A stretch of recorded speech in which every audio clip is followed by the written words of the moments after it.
नमस्कार, आप देख रहे हैं हिंदुस्तान प्राइम टाइम। मैं हूं आपके साथ आयशा। आइए रुक करते हैं आज की ताजा खबरों की ओर। उत्तराखंड के उधम सिंह नगर जिले में अंकिता भंडारी मामले को लेकर लोगों का गुस्सा एक बार फिर सामने आया।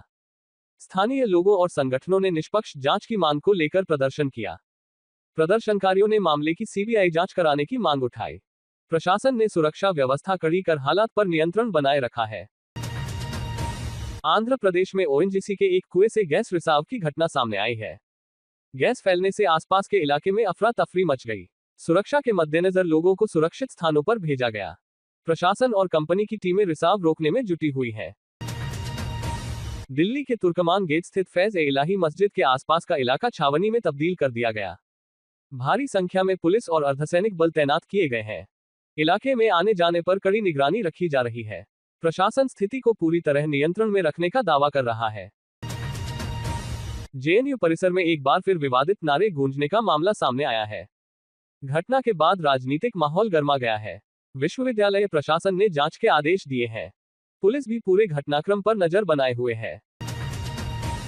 नीता अंबानी ने एक कार्यक्रम के दौरान एकजुटता पर जोर देते हुए बयान दिया। उन्होंने कहा कि जीत में एकजुट दिल भारत को और मजबूत बनाते हैं। उनका ये बयान सोशल मीडिया पर चर्चा में है। कई लोगों ने इसे प्रेरणादायक बताया है। दिल्ली के लक्ष्मी नगर इलाके में ट्रिपल मर्डर की सनसनीखेज वारदात हुई है। घटना से पूरे इलाके में दहशत का माहौल है। पुलिस ने मौके पर पहुंचकर जांच शुरू कर दी है। आरोपियों की तलाश के लिए विशेष टीमें बनाई गई हैं। डेरा सच्चा सौदा प्रमुख राम रहीम को 40 दिन की पैरोल मिली है। पैरोल पर रिहाई के बाद सियासी और सामाजिक हलकों में बवाल मच गया। विपक्षी दलों ने फैसले पर सवाल उठाए हैं। प्रशासन ने कानून व्यवस्था बनाए रखने की बात कही है।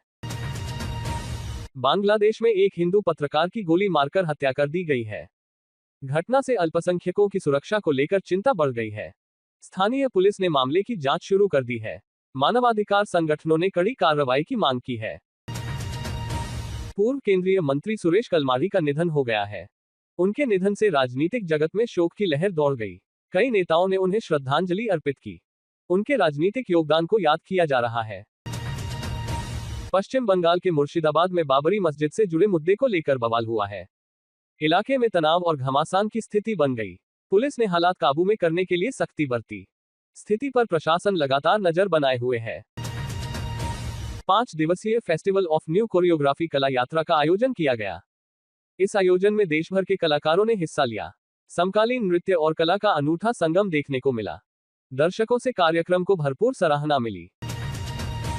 पतंजलि परिवार अलीगढ़ ने झम्मन लाल मंदिर, सासनी गेट अलीगढ़ की दैनिक योग कक्षा में पतंजलि योगपीठ हरिद्वार का 32वां स्थापना दिवस हवन यज्ञ एवं सांस्कृतिक कार्यक्रम के साथ बड़े धूमधाम के साथ मनाया गया, जिसमें हरिद्वार से आए मुख्य योग शिक्षक को प्रमाण पत्र भी वितरण किया गया। साथ ही पतंजलि योगपीठ हरिद्वार की आजीवन सदस्यता लेने वाले 3 आजीवन सदस्य पूर्व राज्य कार्यकारिणी सदस्य जयप्रकाश आर्य, भारत स्वाभिमान जिला प्रभारी राकेश कुमार शर्मा, पतंजलि योग समिति तहसील प्रभारी मनोज कुमार शर्मा जी को शॉल ओढ़ाकर व फूलमाला पहनाकर स्वागत सम्मान किया गया। कार्यक्रम के मुख्य यजमान गवर्नर सिंह लोधी, धर्मेंद्र अग्रवाल रहे तथा यज्ञ के ब्रह्मा शेर सिंह आर्य एवं बॉबी आर्य रहे। कार्यक्रम का संचालन भारत स्वाभिमान जिला प्रभारी राकेश कुमार शर्मा एवं हरिओम सूर्यवंशी द्वारा किया गया। भारतीय सिनेमा के स्वर्णिम युग के महान पार्श्वगायक मोहम्मद रफी की स्मृतियों को समर्पित एक भावपूर्ण, सुरमई और सामाजिक सौहार्द से भरी संध्या उस समय सजी जब harmony health and education foundation की ओर से याद ए रफी शीर्षक भव्य म्यूजिकल कार्यक्रम का आयोजन लोधी रोड स्थित इंडिया इस्लामिक कल्चरल सेंटर में किया गया, जो न केवल संगीत प्रेमियों के लिए यादगार साबित हुआ बल्कि सामाजिक एकता और राष्ट्रीय सौहार्द का भी सशक्त संदेश देता नजर आया। कार्यक्रम की अध्यक्षता फेस ग्रुप के चेयरमैन डॉक्टर मुश्ताक अंसारी ने की और दिल्ली पुलिस के अतिरिक्त आयुक्त राजेंद्र सिंह सागर मुख्य अतिथि के रूप में मौजूद रहे, जबकि फाउंडेशन की अध्यक्ष शबाना अजीम और फेस ग्रुप के मैनेजर डॉक्टर बिलाल अंसारी के नेतृत्व में आयोजित इस आयोजन में विधायक चौधरी जुबैर अहमद, सीनियर एडवोकेट महमूद प्राचा, तिहाड़ जेल के deputy superintendent DS. Maurya, FMS Infratech के सीएमडी डॉक्टर साजिद अहमद, कांग्रेस नेता सैयद शाकिर अली, नेशनल कांग्रेस प्रवक्ता रितु चौधरी, दिल्ली अल्पसंख्यक आयोग के चेयरमैन जाकिर खान और कृष्णा नगर जिला कांग्रेस प्रभारी नफीस मलिक सहित अनेक प्रतिष्ठित हस्तियों को वीआईपी गेस्ट के रूप में सम्मानित किया गया।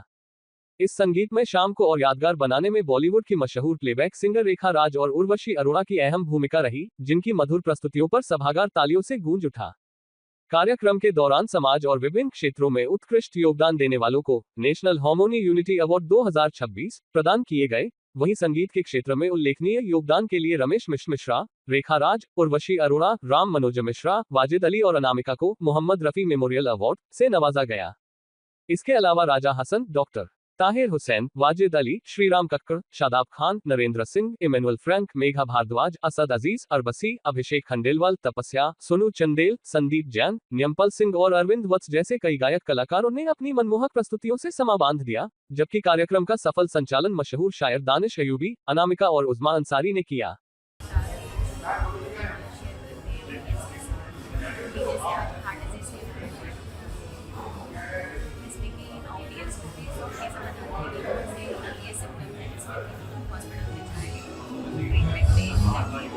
I am interested for this program and medical education and the day of Muhammad Rafi Sahab. This is very good. तारीख को उठा के देखेंगे, वही लोग जिंदा रहे जिन्होंने समाज के लिए कुछ किया, जिन्होंने इंसानियत के लिए कुछ किया।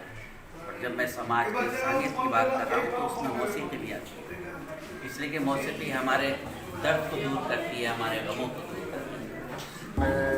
मैं अंसारी साहब को धन्यवाद देता हूँ कि उन्होंने इस तरह का प्रोग्राम रखा और बहुत ही शानदार रफ़ी जी की याद में ये प्रोग्राम रखा हुआ है। हिंदुस्तानी तहजीब के लिए, गंगा जमुना तहजीब के लिए जो है जाने जाते हैं, प्यार मोहब्बत के लिए रफ़ी साहब जाने जाते हैं।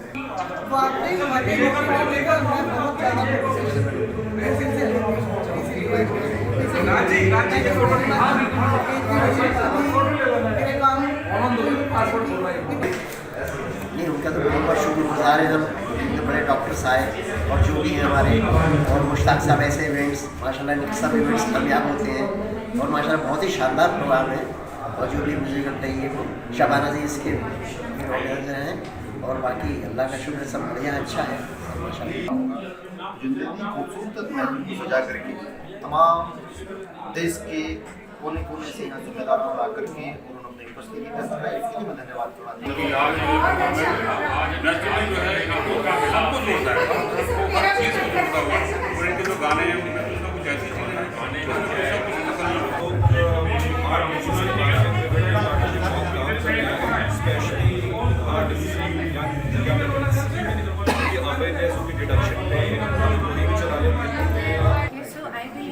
आज का ये जो प्रोग्राम था मोहम्मद रफ़ी जी की याद में जो रखा गया है, मैं इसके लिए बहुत सारी शुभकामनाएं देना चाहूँगी डॉक्टर मोहम्मद अंसारी जी को।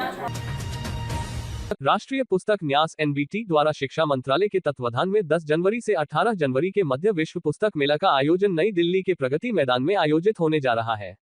9 दिनों तक चलने वाले इस पुस्तक मेले में 35 से अधिक देशों के 1000 से अधिक प्रकाशकों के 3000 से ज्यादा स्टॉल शामिल भाग लेंगे। इसके अलावा यहां 600 अधिक आयोजनों में 1000 से ज्यादा वक्ता अपना संवाद करेंगे।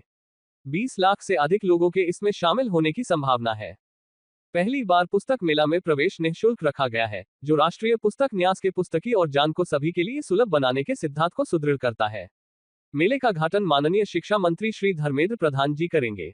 इस अवसर पर उनके साथ कतर और स्पेन के उच्च स्तरीय प्रतिनिधिमंडल भी उपस्थित होंगे तथा वहीं इस विश्व पुस्तक मेले की थीम केंद्रीय आकर्षण पवेलियन होगा, जिसका शीर्षक है भारतीय सैन्य इतिहास, शौर्य पर्व प्रजा 75 स्वतंत्रता के बाद से भारतीय सेना, नौसेना और वायुसेना के साहस, बलिदान और राष्ट्र निर्माण में उनकी भूमिका होगी। इस मंडप में 500 से अधिक की पुस्तकें, चयनित प्रदर्शनी, पोस्टर, डॉक्यूमेंट्री और इंस्टॉलेशन प्रदर्शित किए जाएंगे। मुख्य आकर्षणों में Arjun tank, INS Vikrant, ILCA तेजस की प्रतिकृतियों, 21 परमवीर चक्र विजेताओं को श्रद्धांजलि तथा गाम 1947 से लेकर ऑपरेशन सिंदूर तक के प्रमुख युद्ध और सैन्य अभियानों पर सत्र शामिल होंगे। 100 से अधिक थीम पर कार्यक्रम आयोजित किए जाएंगे। नई दिल्ली विश्व पुस्तक मेला 2026 में अंतर्राष्ट्रीय सहभागिता सशक्त रूप में देखने को मिलेगी, जिसमें कतर को सम्मानित अतिथि देश स्पेन को फोकस देश के रूप में शामिल किया गया है। इसके अतिरिक्त रूस, Japan, Poland, France, Abu Dhabi, Iran, Kazakhstan, Hungary सहित अनेक देशों के प्रकाशक, लेखक और सांस्कृतिक संस्थान पुस्तक विमोचन होगा।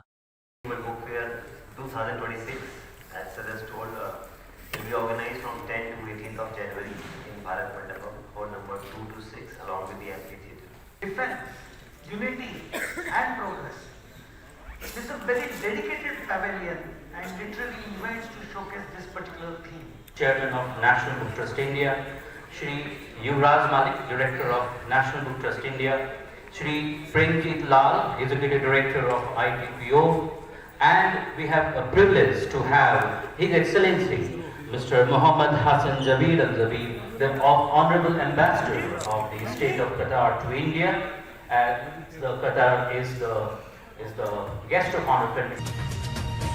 अंकिता भंडारी हत्याकांड में रिटायर्ड जस्टिस के नेतृत्व में सीबीआई जांच की मांग को लेकर गांधी पार्क अल्मोड़ा में जनसभा का आयोजन किया गया, जिसमें जनता अंकिता मामले में आक्रोशित दिखाई दी।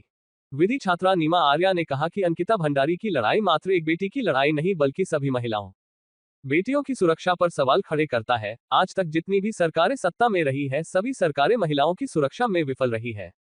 इस प्रकार सरकारें एक दूसरे पर आरोप लगाकर अंकिता के मामले में उसको इंसाफ दिलाने की लड़ाई करने के बजाय अपनी राजनीति चमकाने का काम रही है, जिसपे उनको शर्म आनी चाहिए। तब ये लोग कहा थे जब अल्मोड़ा में युवाओं ने अकेले 121 दिन का धरना दिया, उन पे मुकदमे दर्ज हुए थे। हमारा उद्देश्य केवल बहन अंकिता को इंसाफ दिलाना है। बहन अंकिता के केस में सीबीआई जांच होनी चाहिए। वह जांच किसी सेवानिवृत्त रिटायर्ड न्यायाधीश के नेतृत्व में हो, जिससे विश्वसनीयता और निष्पक्षता पारदर्शिता पर कोई सवाल न हो। स्वागत है आपका हिंदुस्तान प्राइम न्यूज में।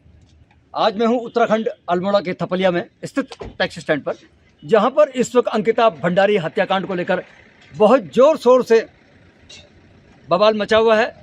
कभी कांग्रेस की रैली है, कभी बीजेपी की रैली है, कभी कोई और पार्टी की रैलियां यहाँ हल्ला बोल रैलियां चल रही हैं।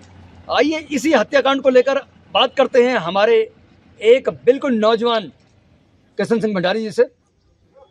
वो बताएंगे कि अंकिता हत्याकांड को लेकर सीबीआई की जांच होनी चाहिए, क्या लगता है।